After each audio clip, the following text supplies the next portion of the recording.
Sexta-feira, 3 de dezembro de 2021. Começa agora pela Folha FM 98,3, emissora do Grupo Folha da Manhã de Comunicação, mais um Folha no Ar, primeira edição.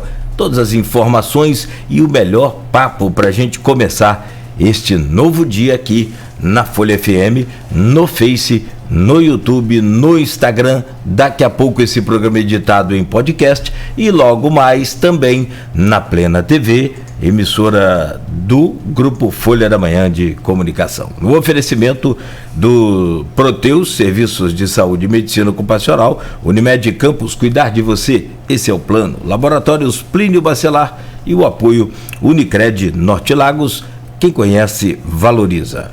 O Instituto Nacional de Meteorologia prevê para hoje em Campos tempo nublado a chuvoso no decorrer do período, com máxima de 26 graus e a mínima é de 19 graus. Agora aqui no centro faz 23 graus com tempo parcialmente nublado.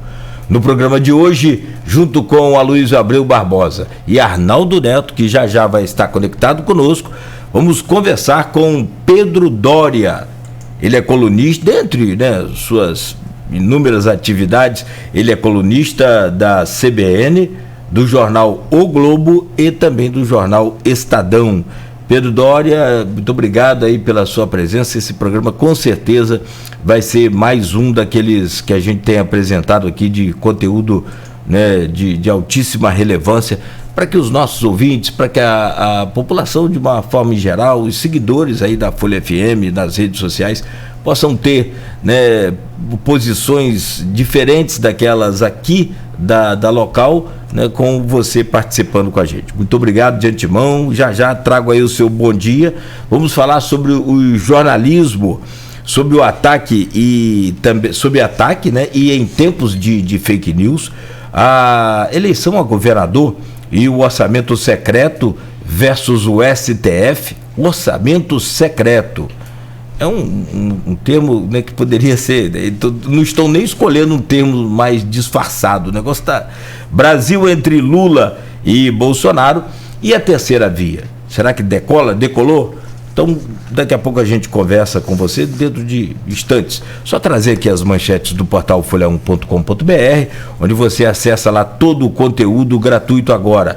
Campos com saldo positivo de emprego pelo 10º mês consecutivo. Água do Mar volta a invadir residências no Pontal de Atafona. Folha FM 98,3 marca presença no primeiro encontro de rádios do estado do Rio. Renato Faria é reeleito presidente da Beneficência Portuguesa. Suspeitos de matar idoso a facadas são presos em Campos.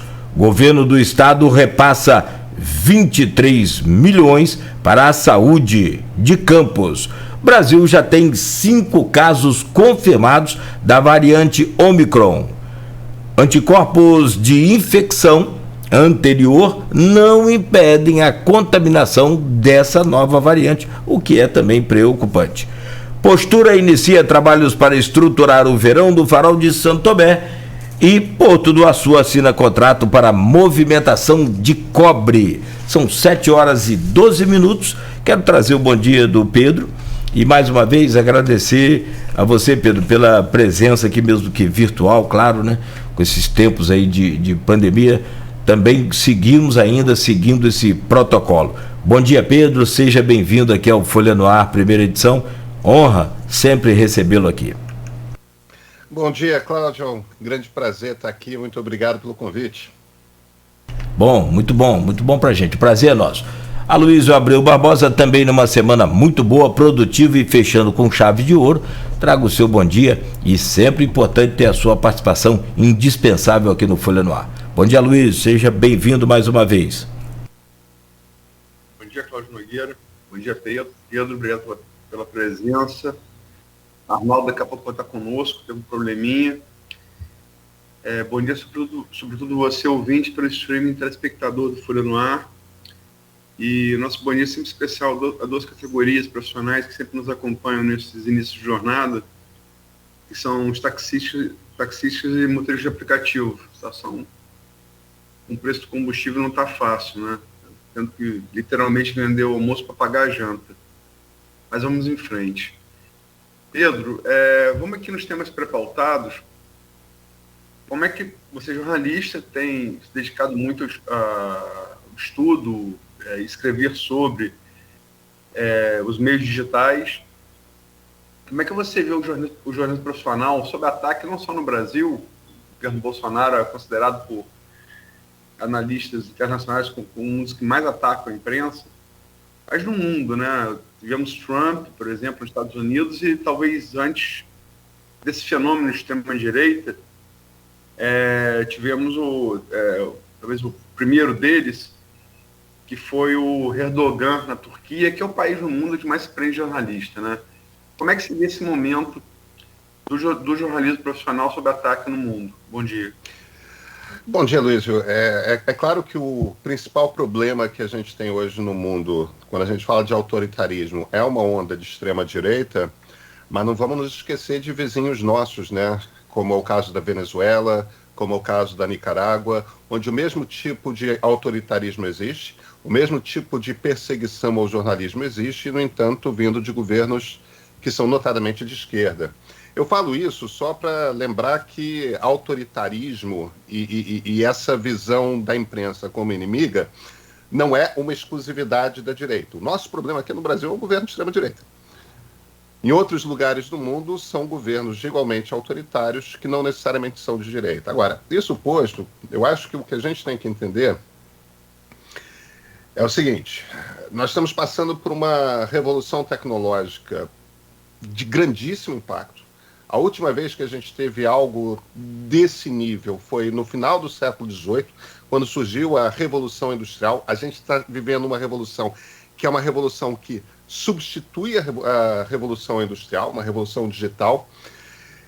O impacto na comunicação é gigantesco, porque desmonta os modelos de negócio em cima dos quais a imprensa sempre viveu.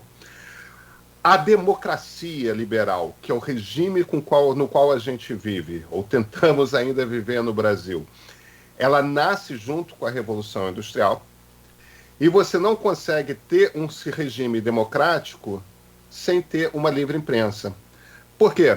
Porque você precisa ter, dentro de uma estrutura, da estrutura de uma democracia, você precisa ter uma estrutura que é uma estrutura que traz informação à população sobre o que ocorre na sociedade, o que ocorre no governo, que seja independente dos governos.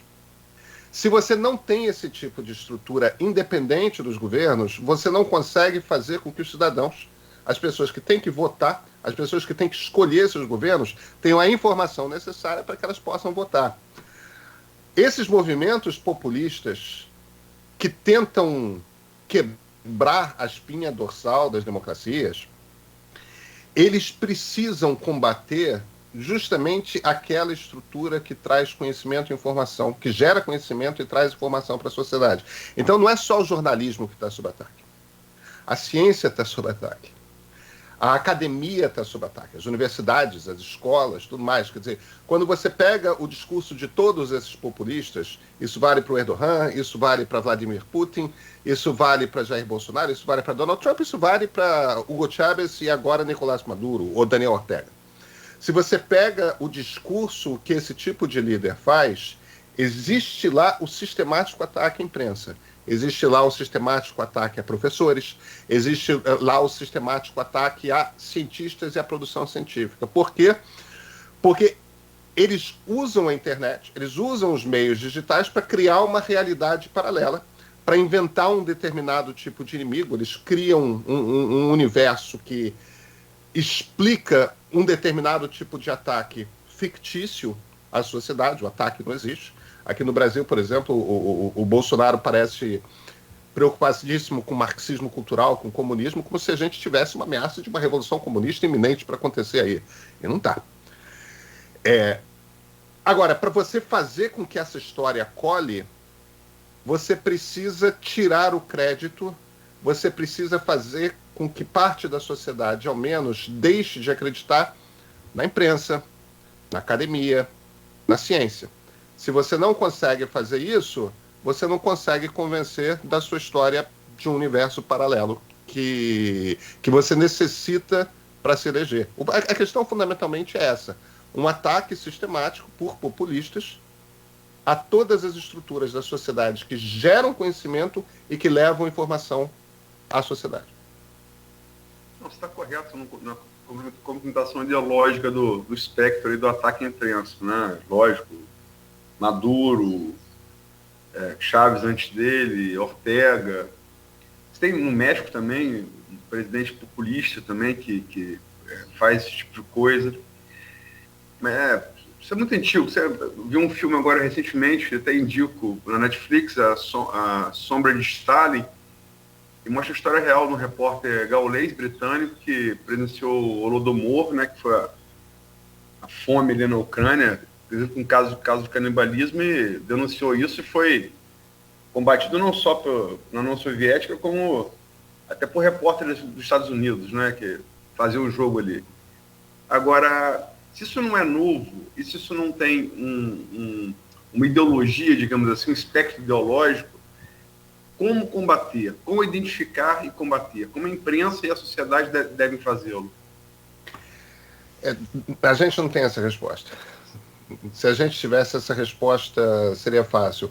Percebe que o momento em que esse tipo de coisa acontece, é perfeita a sua comparação com Stalin, e novamente, assim como a gente está falando de Stalin aqui, a gente poderia estar falando de Hitler ou de Mussolini, que são da mesma época, que são do mesmo período. Ou seja, novamente, autoritários de direita e de esquerda que se aproveitam de um momento da sociedade em que a maneira como as pessoas se informam está se transformando. Hoje, a gente tem o fenômeno das redes sociais e dos aplicativos de mensagem. Naquela época, o que tinha surgindo era o rádio, né? A gente, com muita frequência, a gente está aqui no rádio, né? Com muita frequência, as pessoas não conseguem imaginar o impacto que foi o surgimento do rádio. Agora, imagina que naquela época, quando você chega ali em 1920, 1922, até ali, a única maneira de você informar uma quantidade muito grande de pessoas era pelo texto escrito. De repente aparece o rádio, e o rádio é capaz de transmitir um discurso de um Mussolini, por exemplo, ao vivo para a Itália inteira.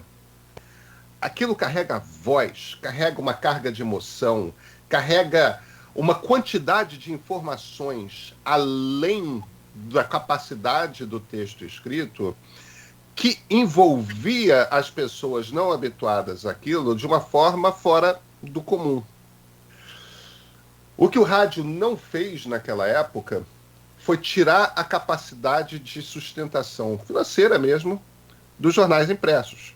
Havia uma quantidade imensa de jornais, o rádio entrou e ainda tinha espaço publicitário.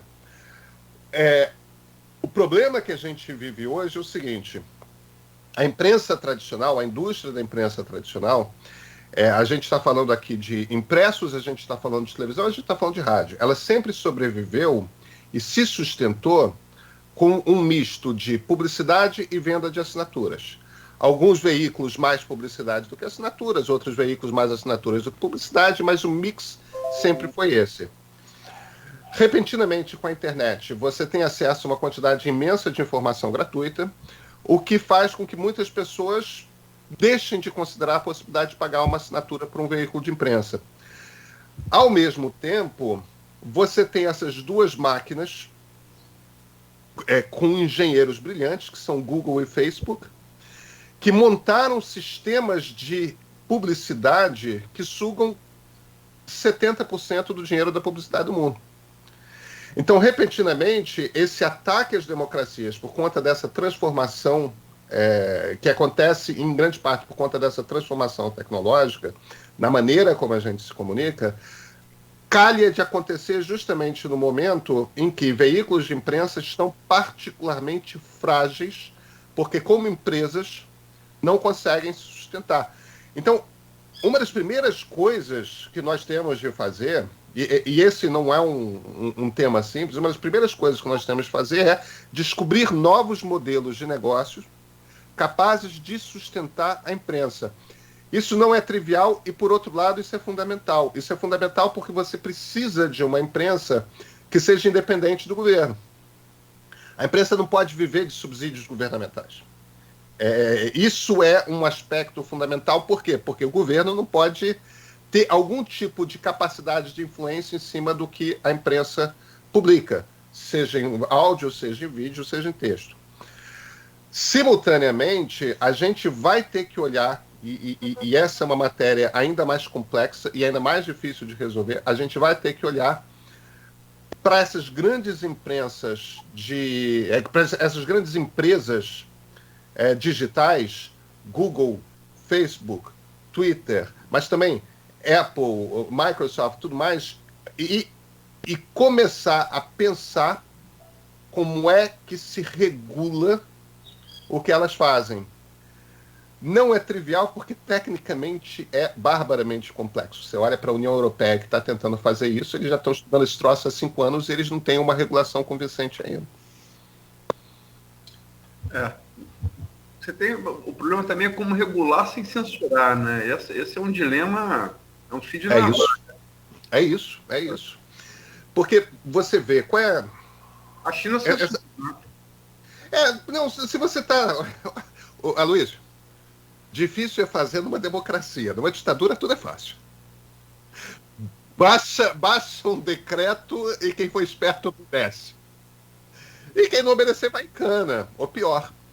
Né? Então, claro, isso não é um problema na Rússia, isso não é um problema na China. Isso é um problema numa democracia. A questão da liberdade de expressão, as pessoas compreendem pouco o que é a liberdade de expressão. A primeira coisa que a gente tem que observar é o seguinte: quando a gente fala de liberdade de expressão, o que a gente está dizendo é que o Estado não pode coibir a livre expressão. O Estado não pode impor censura prévia. O Estado, o governo, não pode se virar para você antes de você dizer alguma coisa, antes de você publicar alguma coisa. Não, você não pode fazer isso. Então, número 1, a gente está falando do Estado, a gente não está falando das empresas. Vocês na Folha, no grupo Folha, vocês publicam ou deixam de publicar o que vocês quiserem. Isso é uma avaliação de vocês. E vocês, naturalmente, têm concorrentes maiores, menores, nacionais, regionais, que tomam as mesmas decisões. E quanto mais variado for o sistema de informação, a cadeia de informação num país, maior liberdade, mais veículos existirão para tudo quanto é ponto de vista. Então, quando a gente fala do meio privado, se um Facebook, por exemplo, decide que alguém não pode falar alguma coisa, o Facebook está no seu direito. O que não pode é um governo dizer que alguém não pode falar alguma determinada coisa. Agora, a liberdade de expressão é absoluta? Nenhuma liberdade é absoluta. Eu gosto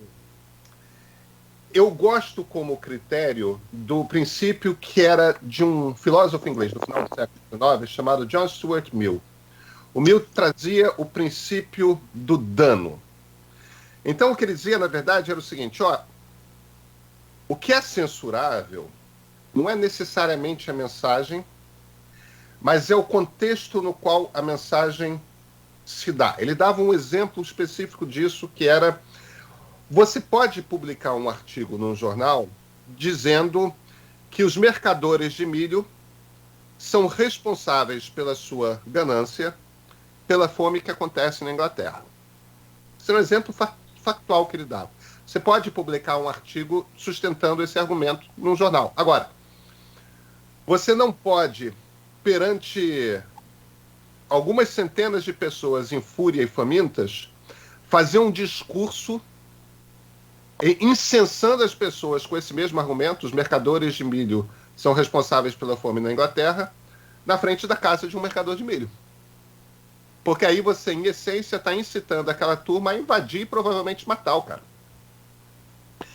Então, a questão não é o que você fala, mas o contexto no qual você fala. E a questão das redes sociais é justamente essa, de um contexto em que, por exemplo, notícias falsas são divulgadas, são ampliadas por um algoritmo de inteligência artificial, sem que exista espaço, e criando bolhas, de forma que as pessoas que estão recebendo aquelas informações dificilmente têm acesso à informação correta. Então, voto. O problema aqui não é começar a censurar. O problema aqui é conseguir criar um ambiente no qual as pessoas tenham acesso à informação correta, à informação que lhes permita compreender por outros ângulos e de alguma forma escapar da manipulação que elas estão sofrendo por conta de desinformação. Esse espaço não existe nas redes sociais. Tem participação aqui de vários ouvintes. Tem um ouvinte aqui que está conosco desde o primeiro programa. Foi 28 de março de 2019, que é o Maurício Ferel Batista. Ele coloca aqui um tema interessante. Querem imunidade parlamentar de fake news nas redes sociais. Eleição parecida à de 2018, agora legalizada. Quer comentar isso, Pedro?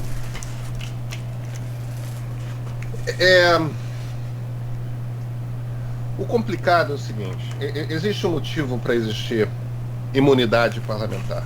A gente, seguindo as regras do jogo, elege um grupo de pessoas que são representantes de nós, da sociedade. O parlamento é muito importante, porque, diferentemente do poder executivo, ainda mais no regime presidencialista, no poder executivo a gente elege uma pessoa, um ser humano.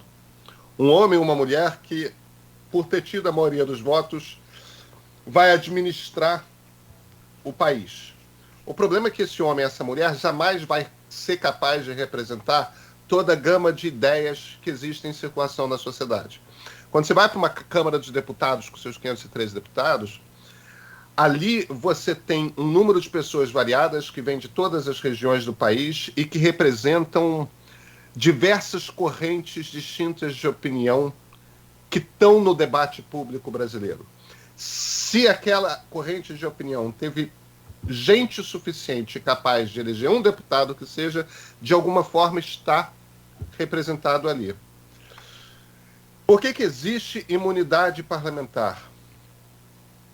O parlamentar tem algo que é diferente do cidadão normal. Ele tem atrás de si uma quantidade imensa de votos de pessoas que o escolheram para representá-lo formalmente perante o Estado. Então, essa pessoa tem que ter a liberdade para poder falar aquilo que mesmo pessoas muito poderosas consideram inconveniente. É por conta disso que existe imunidade parlamentar. Agora, populismo sempre existiu. Mentiras por políticos sempre existiu. Como é que você lida quando um parlamentar faz parte de uma rede construída para fazer com que parte da sociedade viva num universo paralelo, numa realidade paralela que, de alguma forma, está deslocada, descolada da realidade? Como é que você faz quando um parlamentar abusa de um direito que nunca se imaginou não existir no parlamento? O problema é que a gente tem que construir uma regra geral. E quando você começar a tirar para certas circunstâncias imunidade parlamentar, naquele momento você está tirando para todos. E você ali na frente pode estar impedindo que um parlamentar denuncie uma tentativa de um golpe de Estado, por exemplo. Essa é a grande dificuldade que o digital nos traz. Como é que você faz uma regra geral, levando em consideração a transformação do ambiente pelo qual nós nos informamos, mas que mantenha, de alguma forma, a liberdade de uma sociedade? Isso não é... O problema existe, tá, Luiz? O seu ouvinte está correto. O problema é conseguir fazer uma regra geral. Agora, a gente sempre tem que lembrar o seguinte: crimes comuns são crimes comuns, parlamentares não deveriam ser imunes a crimes comuns. A imunidade parlamentar é para aquilo que eles falam em plenário no exercício da sua função dentro da democracia. Não é para um furto, não é para um roubo, não é para um assassinato. E talvez a chave esteja em perceber a desinformação como um crime comum. Não que seja simples, porque, claro, todo mundo sempre vai poder acusar o outro de estar desinformando, né? Tivemos o caso agora eu ouvi você falando, me veio à memória Luiz Carlos Renzi, senador do Rio Grande do Sul, na CPI da Covid, né? Na CPI, uma comissão parlamentar de inquérito montada para apurar supostos crimes cometidos pelo governo e empresas ligadas, enfim, representante de Singapura, PM de Alfenas, uma coisa de Branca Leone, mas enfim. E o Luiz Carlos Renzi, em toda a sessão da CPI, usava aquilo para defender o tratamento precoce. Inclusive, chegou a ser ameaçado de ser iniciado no final e acabou com o corporativismo, não tiraram.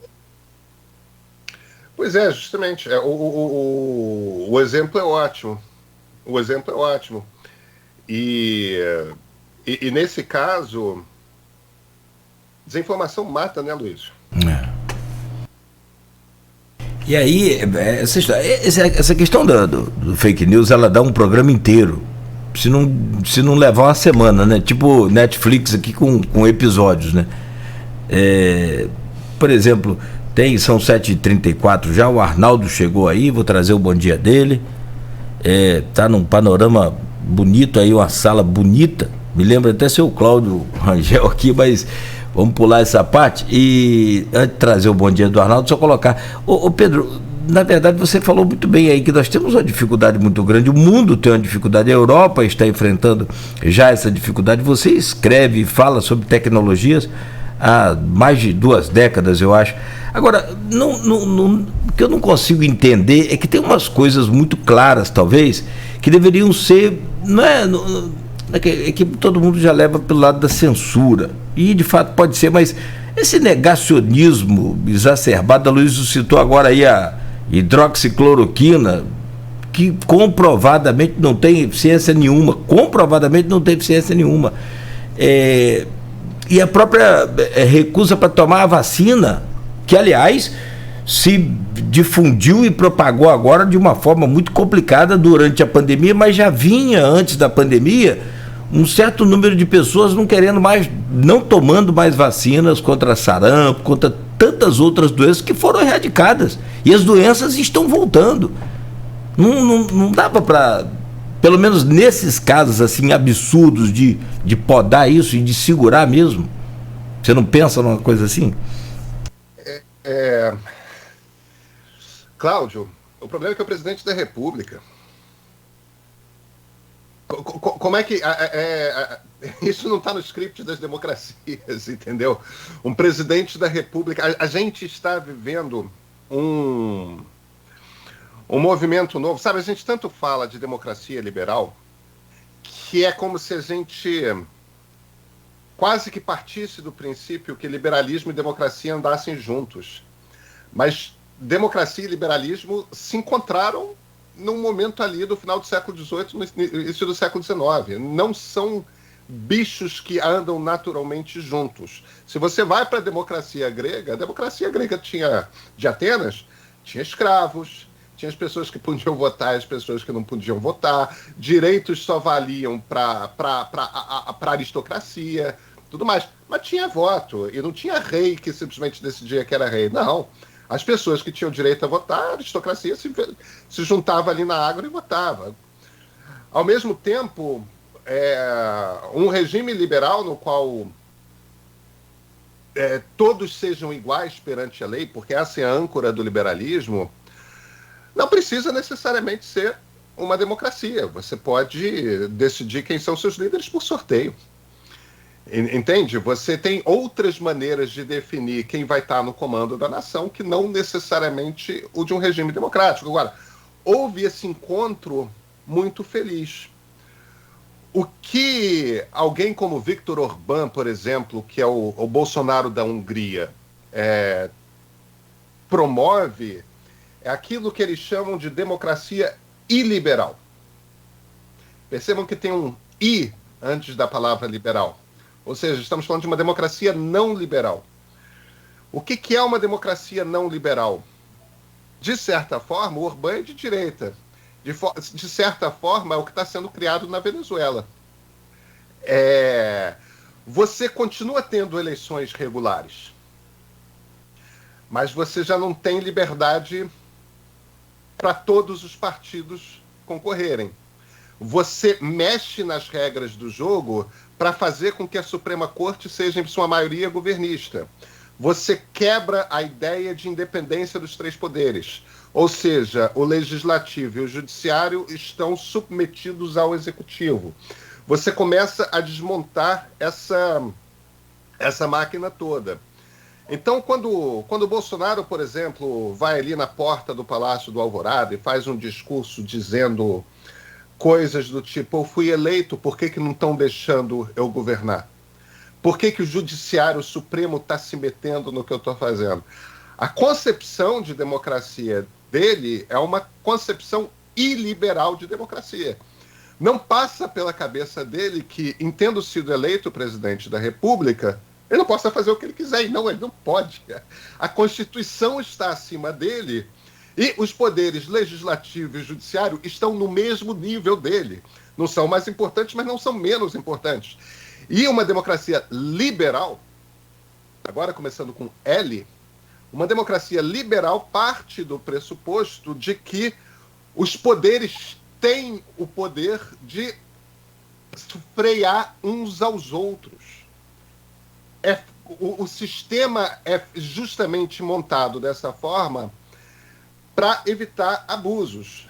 Agora, a gente tem um sistema cujas regras foram escritas partindo-se do princípio de que quem faz parte dele vai jogar o jogo. Ou seja, você é eleito presidente da República, você vai respeitar os outros dois poderes e você não vai tentar dar um golpe de Estado. Você não vai tentar quebrar a espinha dorsal da democracia. Então, a única maneira que você tem de tirar um presidente da República por ele estar tentando quebrar a espinha dorsal da democracia é através de um processo de impeachment. E isso é uma das dificuldades que o Brasil tem, porque de 1992 para cá a gente já fez 2 processos de impeachment. Tem uma hora que você não pode fazer com que essa coisa se torne comum.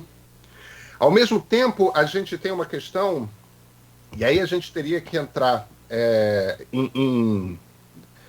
num debate ainda mais profundo e ainda mais complexo. A gente tem uma questão que é a maneira como elegemos deputados, a maneira como é formada a Câmara dos Deputados, que favorece a eleição. As pessoas acham, às vezes, que o brasileiro não sabe votar, tudo mais. Não é isso.